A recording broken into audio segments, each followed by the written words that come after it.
Well, good morning, Victor. It's good to see your face again. I'm glad you're healthy and strong.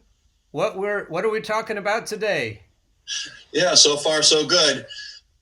We know, and we've stood shoulder to shoulder with them on our platforms, that people are calling for a general strike. We think this is a good time to call for a general strike. We know whoever is elected, we're not going to have someone in the White House who's going to support Medicare for all.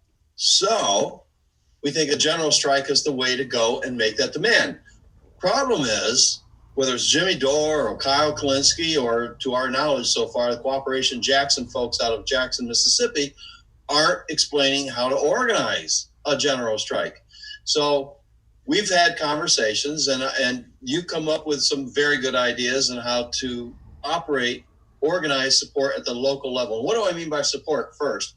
People can't just go on strike. This is what unions do. They support their workers while they're on strike. They might supply a small stipend to help them get by and buy groceries, things like that. But that's not available. There's no national organization that could do this other than the federal government. And this is an important point. It's the federal government that we're actually striking against. It's the corporate state, not a single corporation, which is what we're used to with strikes, but the entire corporate state that we're calling on, that a general strike would be in opposition to. So they're obviously not going to organize this for us. So how do you organize support, financial support for people? And we have two layers of support. One uses social media, which is the last thing to use if you have to use. And you had some good ideas how to get local unions to get behind a general strike, at least ask them. Why don't you go ahead and elaborate on how people out there supporting a strike or on strike can reach out to their local unions and ask them to financially support a local or a general strike? If you're already a member of a union, then there are procedures in place for you to communicate with your leaders. So find out what they are, figure out what your email addresses are or your phone numbers of your union leaders, and then say, how can our union help support a general strike? For example, how can we support our own brothers and sisters in our own locals if we go on strike? Can we make sure that our war chest, which should already be there, could be used if we decide to go on a general strike? And what the mamby-pamby union leaders might say is, well, we don't support that. And then you would have to put pressure on them by getting your other brothers and sisters involved and saying, yes, we do support this. And if you are not on board, then we need new leaders. And it's not going to happen quickly, but if we could get... The problem with our unions right now is that they're not really strong. They're just playing patty cake with management. And the leaders are often more aligned with managers than they are with the rank and file.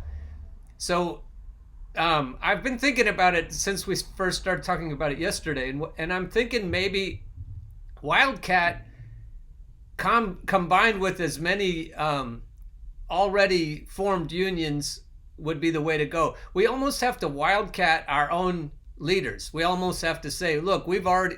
the problem is they don't have their hands on the money. That war chest is controlled by union leaders. So without the union leaders being replaced, you almost can't get to the money. That all this has been going through my head overnight since we talked yesterday. It is obviously a good idea to involve unions, but the more I think about it, we might have to do it a combination of involving the infrastructure of existing unions with a wildcat structure, which is what we talked about with Facebook. Well, explain what you mean by wildcat, because I'm not a union guy, and I'm not sure what that means, and I'm sure other listeners probably don't know what you mean by that either. While organizing is the key to successful labor actions, wildcatting is less organized. It's a much looser structure. It's basically leaderless. So what happens with a wildcat strike? What happened in, say, West Virginia? West Virginia is a red state, and unions are not welcome there. So what happened is the teachers in West Virginia said, we're still going to go on strike because we're being treated badly, and our most importantly, our students are treated badly.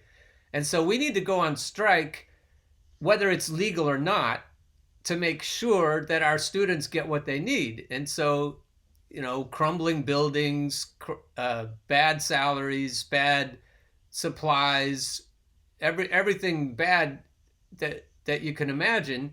And they said, we've had enough. We're not going to work. Whatever our leaders say, we're not going back to work until we get our few simple demands that we all agree on. And where the agreement happened was on Facebook pages.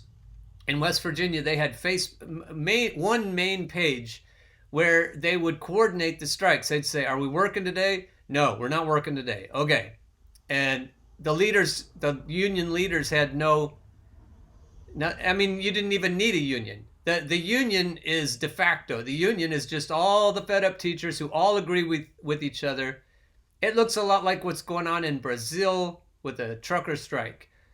They all just, I mean, with or without Facebook, with or without text messaging, with or without any kind of coordination, there's just this organic groundswell of being fed up, and we're not taking it anymore, and that's basically what a wildcat strike is. So what we don't know then, before this thing even begins, and the date is Mayday, right? Anybody can start planning on beginning on Mayday, and if you don't have much food in your house, you might want to stock up, because the key sector of the economy to really push Congress and force them with leverage to act. If they don't act, then there's going to be chaos. And the reason there will be chaos is if the workers of the food industry also join this general strike. So I mean everyone, chefs, cooks, people who stock shelves, cashiers, truck drivers especially, deliver the load you have in your truck, drop it off, drive the truck home, and let the owner know you're not coming back to work. Now, let me just talk about that moment when you call in and you're not going to work. There's several ways workers can do this in this COVID period. You could call in and say, I've been exposed to COVID-19. I need to self-quarantine. That's a safe way to do it. It's using deceit. A lot of progressives don't want to use deceit. So if you don't want to lie to your boss when you call in unwilling to work on Mayday, then you're on strike. Then you may lose your job. So that's up to you to figure out how to actually undertake this. We don't want healthcare workers to do this. We're in a medical crisis. We're not crazy. We need them, obviously, to continue their frontline support for this terrible health crisis we're in. And that's got to include also transportation. How are these people going to get to work in New York City? They have to ride the subway. So that they can't go on strike because they support healthcare and energy. How do you drive the trains? How do you drive your car? If you're a doctor in the suburbs, you got to get to the hospital. So you need gas stations. So those are the three sectors that we recommend not go on strike. Now, I've been thinking about this for quite a while, and that's how this conversation with you began yesterday. Nobody's organizing financial support. That's what this conversation is about. So from the wildcat, as you describe it, approach, which I think is going to be pretty widespread. I don't think many unions are going to get behind this. I hope they do, especially the food unions. But let's assume they don't, or let's assume they do, but you don't have a union in your county, or you don't have one in your village. So what we're suggesting is to use Facebook. Occupy Wall Street used Facebook. There were multiple pages of Occupy Wall Street Ithaca here locally. Not pages, sorry, groups. Facebook groups. Some of them had debates about one thing. Other ones we had Occupy the Classroom was a group.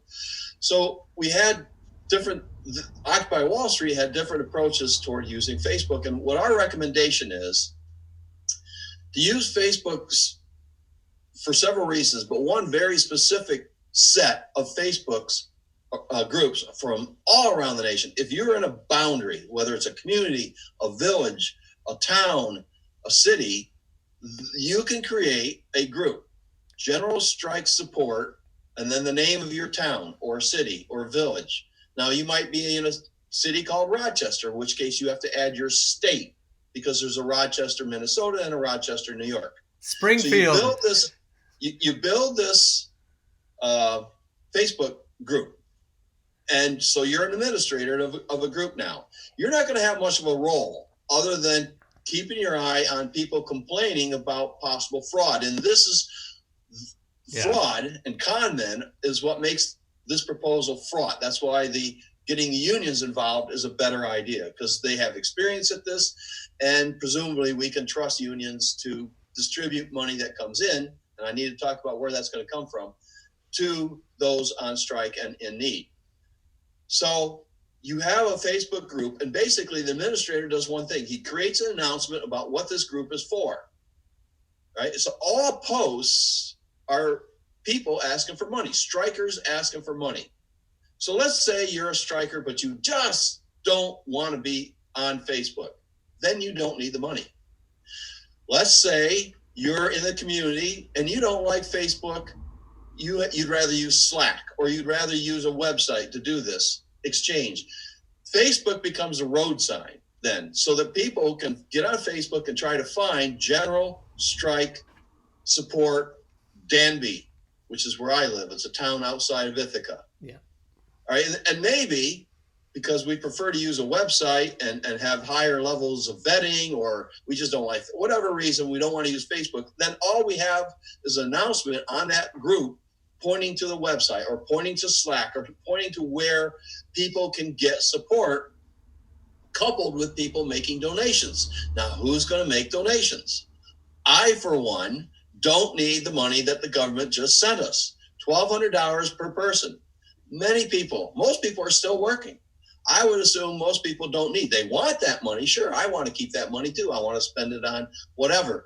But I'm willing to support a general strike. So I'll take, because they're going to tax us $1,200, I'll take $1,000 of that money and donate it to people on strike locally. Who do I know I can trust using Facebook? Well, there's two ways to do this. One, I can look for friends locally, someone I know. That's good.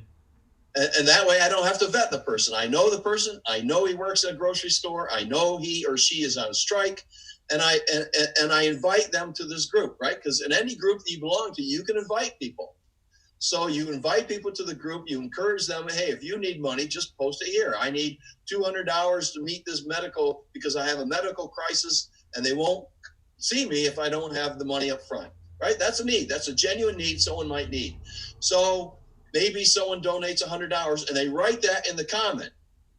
I donated this person $100. And then if you're a donor, because who's going to prevent fraud from taking place? The donors. The admins aren't going to have enough time to do this. The donors themselves. So you write the person's name down and the date of that post. All right.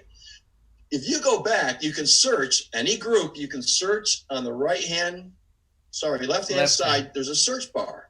So you can search that person's name, that striker's name, and pull it up a week from now after you donate the money. And I'll talk about how to donate the money in a second. You bring that person up, and if you look down and you see your comment, your donation has been hidden by that person who posted, because they can hide comments. Then you notify the administrator of that group and say, hey, I think this person might be committing fraud because he's hiding my donation. Hopefully people won't do that. They can make several requests, as long as they don't keep using the one request to get more and more money. So that's one way donors can serve as sort of the policing of this donor recipient or donor striker local community action. You have been thinking about this. I can tell your wheels have been turning. You've been really, you're down into the nitty gritty details, and that's good. And that's all good suggesting there. But when you're an administrator of a Facebook group, I mean, everyone's going to have to be creative. Everyone's going to have to use their own brains here, because if it's a wildcat situation, you need, it isn't like an army. It's not like it's more like a guerrilla army, as opposed to a typical army where you've got the generals and the corporals and the sergeants and all the privates on down. Everybody in this movement is going to have to use their own brains and be creative. And if you're the administrator of one of these Facebook groups that's trying to help people, you're going to have that. What you can keep suggesting is that don't give money to somebody unless you know them. And if these Facebook groups get started, I also wanted to mention, and just briefly, and then we'll jump back to what because obviously you've been thinking about this and you have more to say about it. I just want to say that we have in on Facebook now all these yard sales and estate sales and garage sales, all auctions, all kinds of Facebook groups are set up already geographically, like you're saying, by village, by town, and with if you live in Springfield, there's a Springfield in every state in the union, so you have to figure out how to say it so that everyone knows which one you are. But these groups are already there, and even they could just be used, or as you said, they could use their groups to show you where the strike relief groups are. But these groups are already out there, and they're already in every community by name. Like right now, you can, if you search by your town's name, you'll find a number usually for some kind of sales. And these are perfect for wildcatting because it's already there. And because you're not going to get, if you, people who've started groups know you're not going to get 500 people in your group overnight. But these groups that already have 500 people or 5,000 people in maybe Rochester, I bet there are Facebook groups that already have 5,000 people.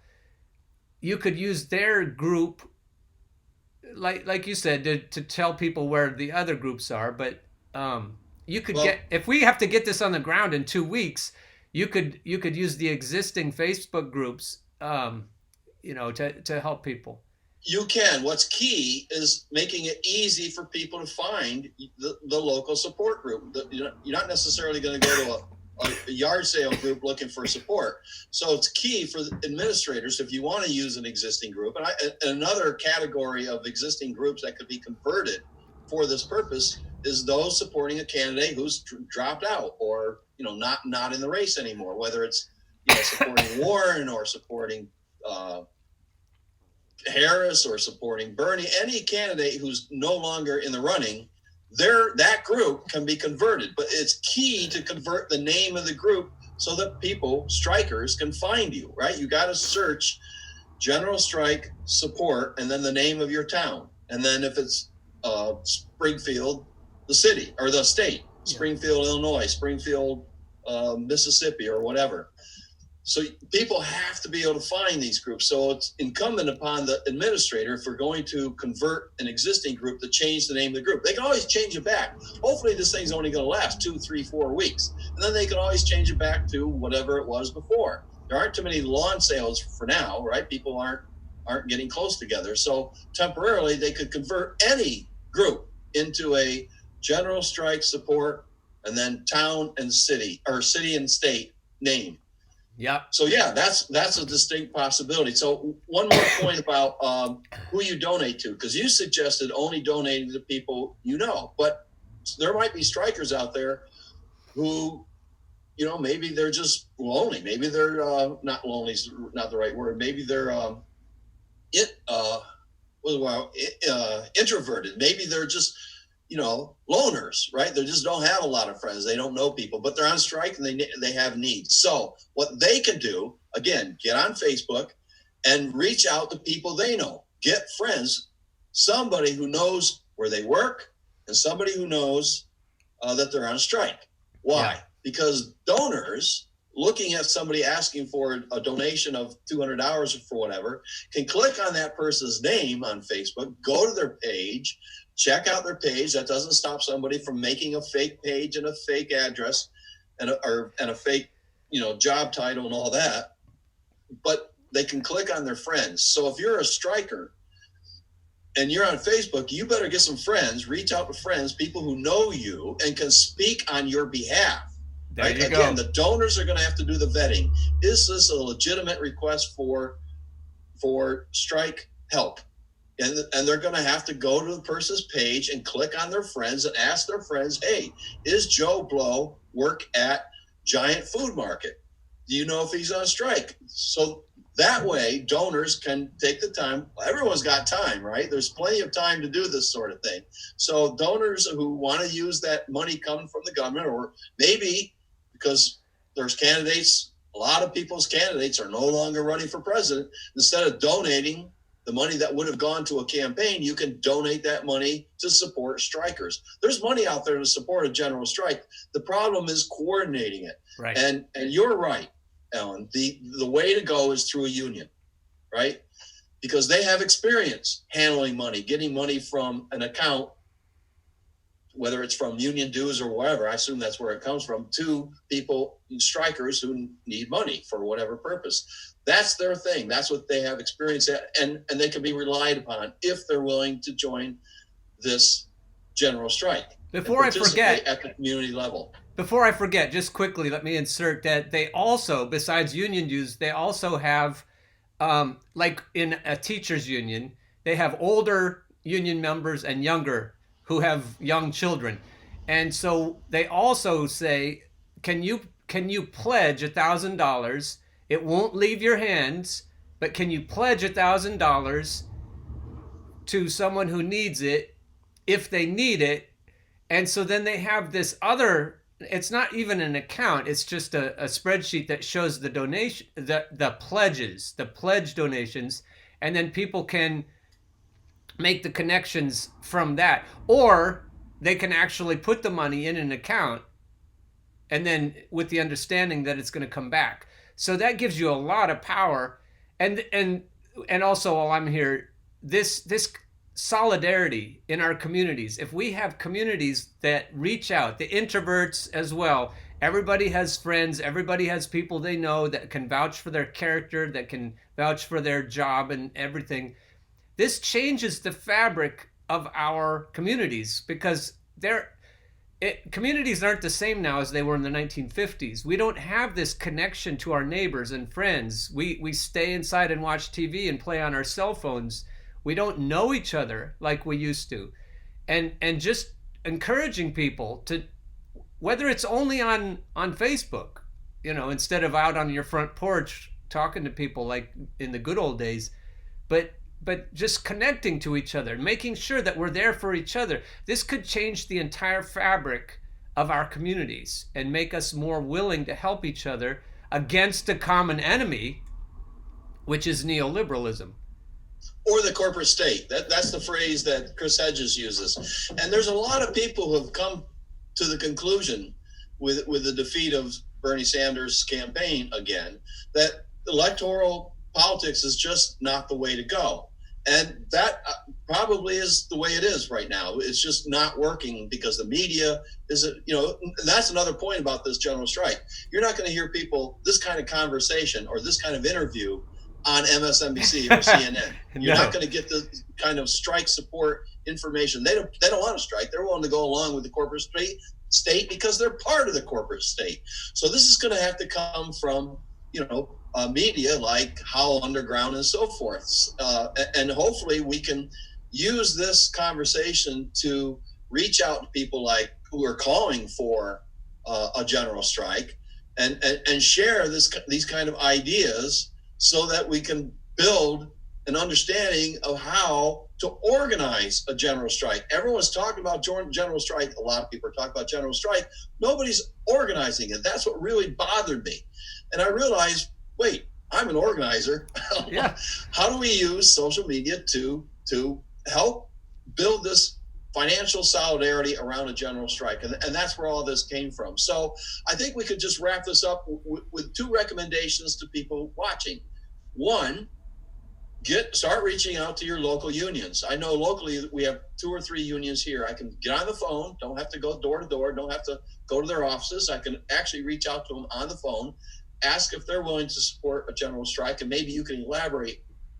Being a union man yourself, you can elaborate on that question. That's one side. And on the other side, the Wildcat side, start either reaching out to local candidate groups, or if you can't get them to change the name of the group to support a strike, a general strike, for whatever reason, start a group yourself. That way you know how it's going to be framed, and you can set it up the way it needs to be set up, so that in this group, in this this financial support group that has this very specific name that people can find: General Strike Support City, or City State, or Town State, or Village State, whatever. People got to be able to find you. And then next time we have a conversation, which will be before the start date of the strike, Mayday, then we can come back and elaborate more on the two approaches, how well it's going to get unions involved. And we need to start making some calls. Everyone needs to start making some calls. Right. Local unions, national unions. And Alan, why don't you elaborate on how those of us maybe who have never been in the union can reach out to unions and ask them if they're willing to support general strike at the community level? The best way is to just get people you know already who are in the union. But if you don't know anyone in the union, then you can just contact the union by their contact information. And it would be important for lots of people to do it, because if the union, local union chapters, I would guess that the smaller the chapter is, the more likely they'd be to want to help with this. The other thing I want to say is, if you are donating to a political campaign, Bernie's campaign took in small dollar donations from lots and lots of people who are poor or working poor, lower income levels. And a lot of that money, it looks like it's just going to be used to fund neoliberalism. If I were a Bernie Sanders supporter, which I am, and a donor to Bernie, I would say, Bernie, instead of using that money to help Joe Biden, why not use your war chest, your huge amount of money that you have, and help support a general strike? Why not that's say? That's a great idea. I would and it put doesn't pressure. have to be Bernie Sanders. It can be anybody who ever gave lip service, Senator Warren, to Medicare for all. I think we're not in the position to elaborate on what these demands are. We can make suggestions, and Medicare for all is the obvious one, because we're in a medical crisis. This is a crisis that's calling out for a new healthcare paradigm in the United States. So, if you supported any candidate who ever gave lip service to Medicare for all, ask them to use what's left in their war chest to support a general strike. I think that's a good idea. Yeah, we need to hold their feet to the fire.